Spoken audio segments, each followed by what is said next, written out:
மாணவர் அனைவருக்கும் வணக்கம். நாகர்கோவில் நிம்பஸ்லேண்ட் அகாடமியிலிருந்து நான் உங்கள் கார்த்திக். இன்றைக்கி இந்த பகுதியில் பொது தமிழில் மயங்கொலிகள் அப்படின்ற டாப்பிக்கில் அதோடைய ஷார்ட்கட்டை பற்றி தான் பார்க்க போகிறோம். அதுலேயும் குறிப்பாக கொஸ்டின்லேருந்தே ஆன்சர் எப்படி எழுதுறது அப்படின்ற ஒரு சூப்பரான ஒரு ஷார்ட்கட்டை தான் இந்த பதிவில் நான் சொல்லிக் கொடுக்க போகிறேன்.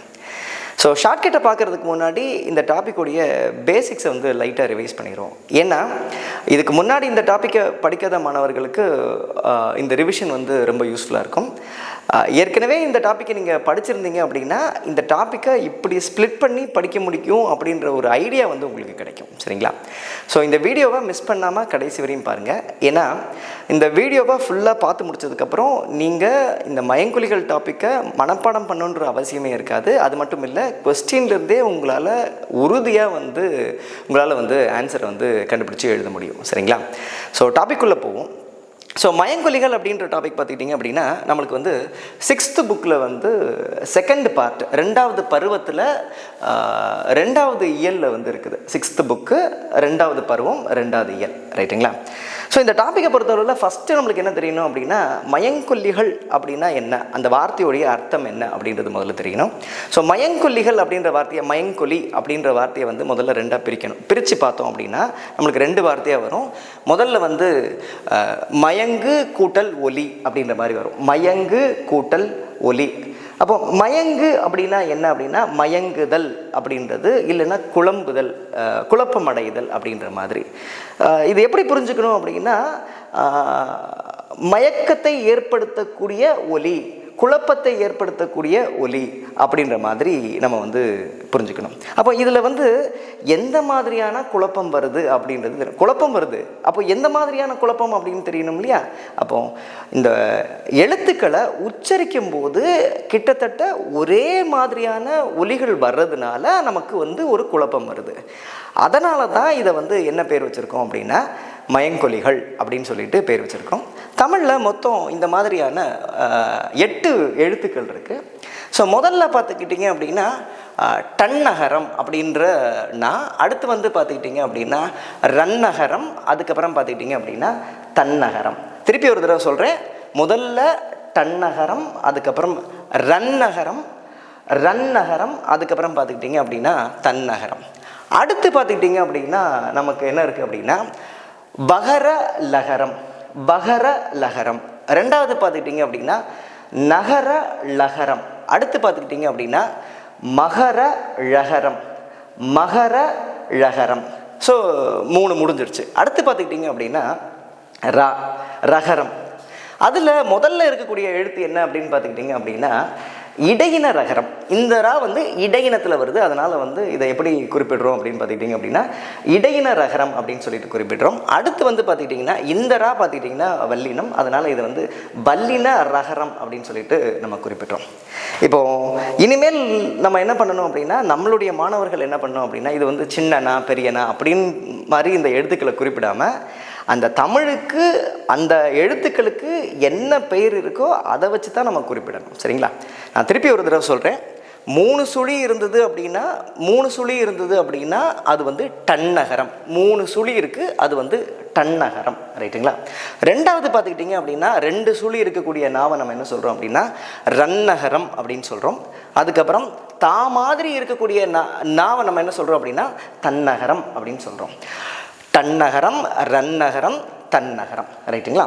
அடுத்து பார்த்துக்கிட்டிங்க அப்படின்னா நமக்கு லா, வா மாதிரி இருக்கிறதுனால இதை நம்ம என்ன பேர் வச்சுருக்கோம் அப்படின்னா பகர லகரம் அப்படின்னு பேர் வச்சுருக்கிறோம்.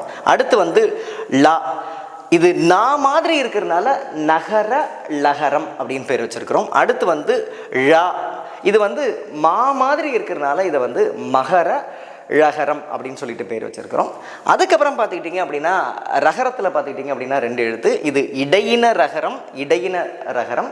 அடுத்து பார்த்துக்கிட்டிங்கன்னா இந்தரா வல்லின ரகரம். அப்போது இனிமேல் எப்போ எழுத்துக்களை நம்ம குறிப்பிடுறதா இருந்தாலும் அதோடைய சரியான தமிழ் பெயரை சொல்லித்தான் நம்ம அதை குறிப்பிடணும். ரைட்டு?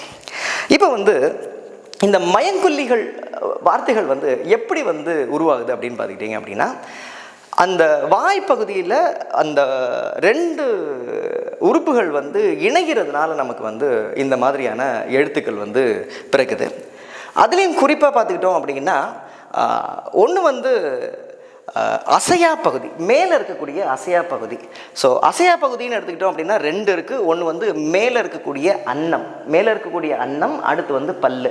இது 2ம் மேலே இருக்குது அசையா பகுதி. கீழே இருக்கிறது பார்த்துக்கிட்டிங்க அப்படின்னா அசையக்கூடிய பகுதி, அது வந்து நாக்கு.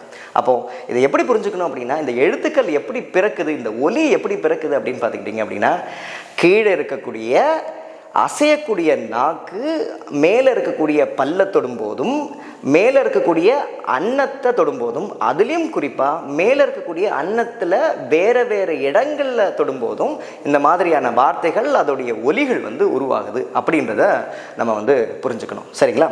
இதுதான் இந்த கான்செப்டுடைய அடிப்படை. ஸோ ரொம்ப எளிமையான ஒரு ஐடியா தான்.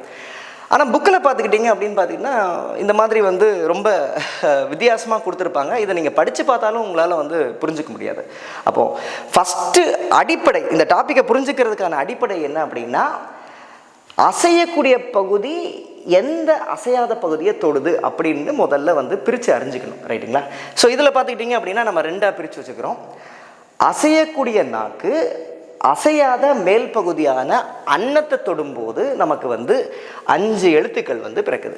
5 எழுத்துக்கள் பிறக்குது. அடுத்து அசையக்கூடிய நாக்கு அசையாத பல்ல தொடும்போது நம்மளுக்கு 2 எழுத்துக்கள் பிறக்குது.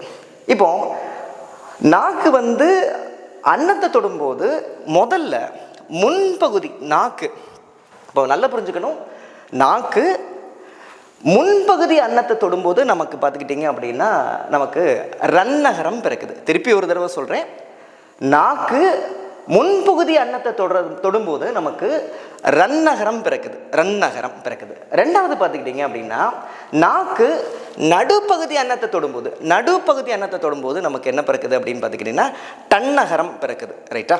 அடுத்து பார்த்துக்கிட்டிங்க அப்படின்னா அன்னத்துடைய முதல் பகுதியை தொடும்போது, நாக்கு வந்து அன்னத்துடைய முதல் பகுதியை தொடும்போது நமக்கு என்ன பிறகுது அப்படின்னு பார்த்துக்கிட்டிங்க அப்படின்னா இடையின ரகரம் பிறக்குது. அதுக்கப்புறம் நாக்கு அன்னத்துடைய மையப்பகுதியை தொடும்போது நமக்கு பார்த்துக்கிட்டிங்க அப்படின்னா நமக்கு வல்லின ரகரம் வந்து பிறக்குது அப்படின்றது தெரிஞ்சுக்கணும்.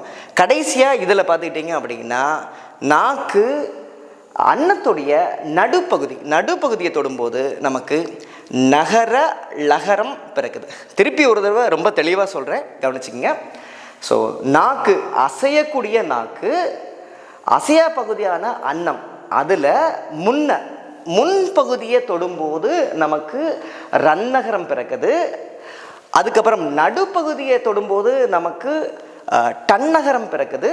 அதுக்கப்புறம் பார்த்துக்கிட்டிங்க அப்படின்னா நாக்கு அன்னத்துடைய முன்பகுதியை தொடும்போது நமக்கு இடையின ரகரம் பிறக்குது. அடுத்து நாக்கு அன்னத்துடைய மையப்பகுதியை தொடும்போது நமக்கு வல்லின ரகரம் பிறக்குது. கடைசியாக நாக்கு அன்னத்துடைய நடுப்பகுதியை தொடும்போது நமக்கு நகர லகரம் பிறக்குது. இதே மாதிரி தான் அடுத்த ரெண்டும் ரொம்ப எளிமை தான். ஏன் அப்படின்னு பார்த்துக்கிட்டிங்க அப்படின்னா நாக்கு பல்ல தொடுது. பல்ல தொட்டால் ஒரு இடத்துல பார்த்துக்கிட்டிங்க அப்படின்னா நமக்கு தன்னகரம் பிறக்கும். தன்னகரம் அந்த பிறக்குது. அடுத்து வந்து பார்த்துக்கிட்டிங்க அப்படின்னா அதே மாதிரி பல்லுடைய அடியை தொடும்போது, நாக்கு வந்து பல்லுடைய அடியை தொடும்போது நமக்கு லகரம் பிறக்குது. இதுதான் கான்செப்ட், அடிப்படையே இதுதான். இப்போ இதை வந்து ரொம்ப எளிமையாக ரொம்ப எஃபர்ட் எடுக்காமல் எப்படி ஞாபகம் வச்சுக்கிறது அப்படின்ற ஷார்ட்கட் தான் பார்க்க போகிறோம். ஸோ கொஸ்டின்லேருந்தே நம்மளால் வந்து ஆன்சர் கண்டுபிடிச்சிட முடியும். இப்போ பார்த்தீங்கன்னா இப்போ வந்து இந்த டாப்பிக்கில் பார்த்துக்கிட்டிங்க அப்படின்னா நம்மளுக்கு எல்லாமே தெரியும், இது எல்லாமே அன்னத்தை சார்ந்தது. அப்போது நம்மளுக்கு என்ன தெரியணும், அது முன்பகுதியை தொடுதா, நடுப்பகுதியை தொடுதா, மையப்பகுதியை தொடுதான் தெரிஞ்சதுன்னா நம்ம அதோடைய வார்த்தை என்ன அப்படின்றத கண்டுபிடிச்சிடலாம். சரிங்களா? ஸோ அதுக்கு தான் ஷார்ட்கட். இப்போ கொஸ்டின் எடுத்துக்குவோம். இப்போ வந்து நாக்கு, அசையக்கூடிய நாக்கு முன்பகுதி அன்னத்தை தொடுறதுனால என்ன நகரம் பிறக்குது அப்படின்னு பார்த்துக்கிட்டிங்க அப்படின்னா கொஸ்டின்லேயே ஆன்சர் இருக்குது. முன்னில் என்ன நான் வருதோ அந்த நான் தான் நம்மளுக்கு ஆன்சர், அந்த நகரம் தான் நம்மளுக்கு ஆன்சர். ரைட்டுங்களா?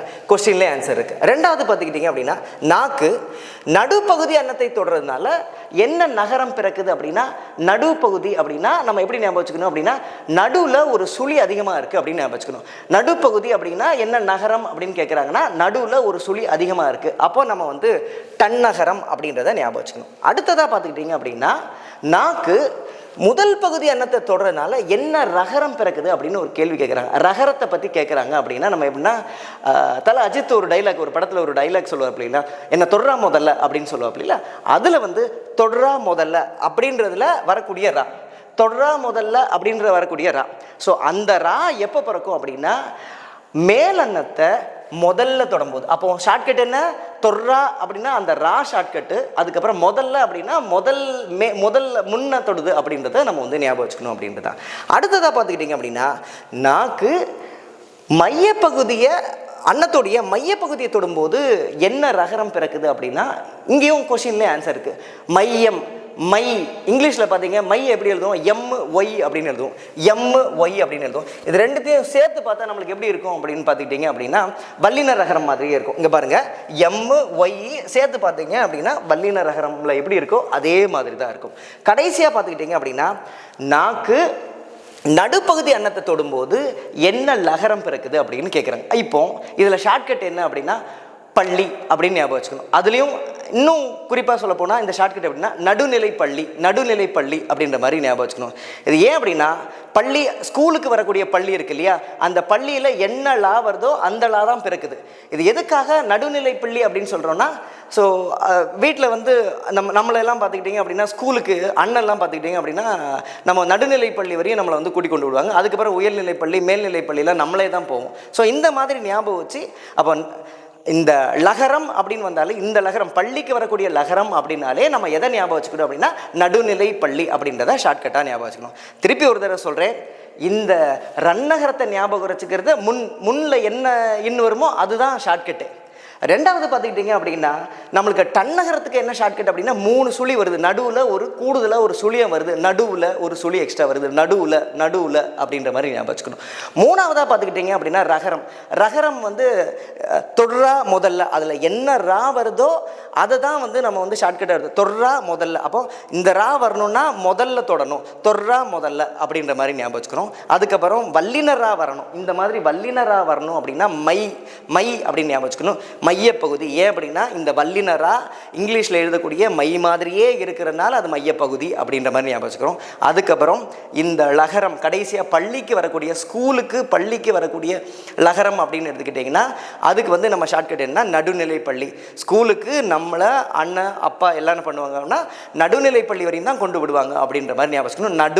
நடுநிலை பள்ளி அப்படின்ற மாதிரி ஞாபகம் வச்சுக்கணும். ரைட்டுங்களா? அடுத்து 2 வார்த்தையுமே ரொம்ப ரொம்ப ஈஸி. ஏன் அப்படின்னு பார்த்துக்கிட்டிங்க அப்படின்னா ரெண்டுத்துக்குமே வந்து பல்லினடி. என் பல்லை பொறுத்தளவில் எந்த டிஃப்ரென்ஸுமே கிடையாது. ஏன் அப்படின்னா பல்லுக்கு வந்து முன்ன பின்ன அப்படின்றதுலாம் கிடையாது, ஒரே பல்லினடி தான். இப்போ வந்து இதை எப்படி ஞாபகம் வச்சுக்கிறோம் அப்படின்னா நம்மளுக்கு தன்னகரத்தில் இருக்கக்கூடிய நாவை எப்படி ஞாபகம் வச்சுக்கிறோம் அப்படின்னா நடி, நா டி அப்படின்னு சொல்லிட்டு ஞாபகம் வச்சுக்கிறோம். இங்கே பாருங்கள், நடி அப்படின்னு எழுதியிருக்கிறோம். அப்போ ரெண்டாக அதை பிரிக்கிறோம். அந்த நடின்ற வார்த்தையை நா டி அப்படின்னு பிரிக்கிறோம். நான் அப்படின்றத வந்து எப்படி ஞாபகம் வச்சுக்கணும் அப்படின்னா நகரம், அந்த நகரத்தை குறிக்குது முதல் எழுத்து. ரெண்டாவது எழுத்து டி அப்படின்றது பல்லின் அடி, பல்லின் அடி அதை குறிக்குது அப்படின்ற மாதிரி ஞாபகம் வச்சுக்கோ. இதான் ஷார்ட்கட்டு. அப்போது இந்த தன்னகரத்தில் வரக்கூடிய நகரம் எப்படி பிறக்குது அப்படின்னு கேட்டாங்க அப்படின்னா பல்லின் அடி, நடி அப்படின்ற மாதிரி நம்ம வந்து ஞாபகம் வச்சுக்கணும். அதுலேயும் பார்த்துக்கிட்டிங்க அப்படின்னா இன்னும் ஒரு ஷார்ட்கட்டாக கூட நம்ம ஞாபகம் வச்சுக்கலாம். நம்ம வந்து படத்துல எல்லாம் பார்த்திங்கன்னா சிரிச்சிட்டே நடி, பல்ல காட்டி நடி அப்படின்னு சொல்லுவோம் இல்லையா, பல்ல காட்டு நடி பல்லின் அடி, பல்ல காட்டு நடி பல்லின் அடி அப்படின்ற மாதிரி கூட நம்ம ஞாபகம் வச்சுக்கலாம். அடுத்ததாக பார்த்துக்கிட்டிங்க அப்படின்னா இந்த வகர லகரம் லா, இது எப்படி ஞாபகம் வச்சுக்கிறோம் அப்படின்னா பள்ளி அப்படின்றது அந்த பள்ளியில் வரக்கூடிய அந்த செவுத்துல எல்லாம் ஊரும் இல்லையா, அந்த பள்ளியில் வரக்கூடிய லா. இப்போ பள்ளியை நம்ம என்ன பண்ணுவோம், பார்த்தோன்னே என்ன பண்ணுவோம் அப்படின்னா அடிச்சிருவோம். அப்படின்னா பள்ளியை அடி அப்படின்னா இந்த பள்ளிக்கு வரக்கூடிய லா எப்போ வரும் அப்படின்னா நாக்கு பல்லின் அடியை தொடரும்போது பள்ளிக்கு வரக்கூடிய லகரம் வந்து பிறக்கும் அப்படின்ற மாதிரி ஞாபகம் வச்சுக்கணும். ரைட், திருப்பி ஒரு தடவை சொல்கிறேன், ஞாபகம் வச்சுக்கோங்க. நாக்கு அன்னத்துடைய முன்பகுதியை தொடர்றதுனால முன்னில் வரக்கூடிய நகரம் பிறக்குது. ரெண்டாவதாக பார்த்துக்கிட்டிங்க அப்படின்னா 3 சுழினா டன் நகரம் எப்போ பிறக்கும் அப்படின்னு பார்த்துக்கிட்டிங்க அப்படின்னா 3 சுழியில் ஒரு சுழி நடுவில் அதிகமாக இருக்குது அப்படின்னு ஞாபகம் வச்சுக்கணும். அதனால் நடுவில் நாக்கு அன்னத்துடைய நடுப்பகுதியை தொடுறதுனால பிறக்குது அப்படின்றத ஞாபகம் வச்சுக்கணும். இந்த ரா இடையின ரகரத்துக்கு ஷார்ட்கட் என்ன பார்த்துக்கிட்டிங்க அப்படின்னா தொடுறா முதல்ல, இந்த ரா சின்ன ரா, அதை இடையின ரா அப்படின்ற ரா முதல்லனா நாக்கு அன்னத்தோடைய முதல் பகுதியை தொடணும் அப்படின்றது தான் ஷார்ட்கட்டு. அடுத்து பார்த்துக்கிட்டிங்க அப்படின்னா நம்மளுக்கு வல்லினரா, இது வந்து பார்த்துக்கிட்டிங்க அப்படின்னா மையம், மை ரா எப்படி இருக்கும் அப்படின்னா மை மாதிரி, ஒய் சேத்தாப்பில் எழுதுனா மை மாதிரி இருக்கும், அதனால் மையப்பகுதி அப்படின்னு ஞாபகம் வச்சுக்கிறோம். அடுத்து லகரம் நம்மளுக்கு தெரியும், நடுநிலைப்பள்ளி அப்படின்ற மாதிரி ஷார்ட்கட். அப்போது தன்னகரத்தில் வரக்கூடிய நாவை ஞாபகம் வச்சுக்கிறதுக்கு நம்ம என்ன ஷார்ட்கட் யூஸ் பண்ணுறோம் அப்படின்னா நடி, பல்லக்காட்டி நடி அப்படின்ற மாதிரி எடுத்துக்கிறோம். அதுக்கப்புறம் பார்த்துக்கிட்டிங்க அப்படின்னா வகர லகரத்தில் வரக்கூடிய லாவை ஞாபகம் வச்சுக்கிறதுக்காக என்ன பண்ணுறோம் அப்படின்னா பல்லியை பார்த்தா அடி அப்படின்ற, பல்லின் அடி அப்படின்ற மாதிரி ஞாபகம் வச்சுக்கிறோம். ஸோ இந்த மாதிரி நீங்கள் வந்து ஷார்ட்கட்டை வந்து ஞாபகம் வச்சுக்கிட்டீங்க அப்படின்னா எப்போவுமே நீங்கள் மறக்க மாட்டீங்க.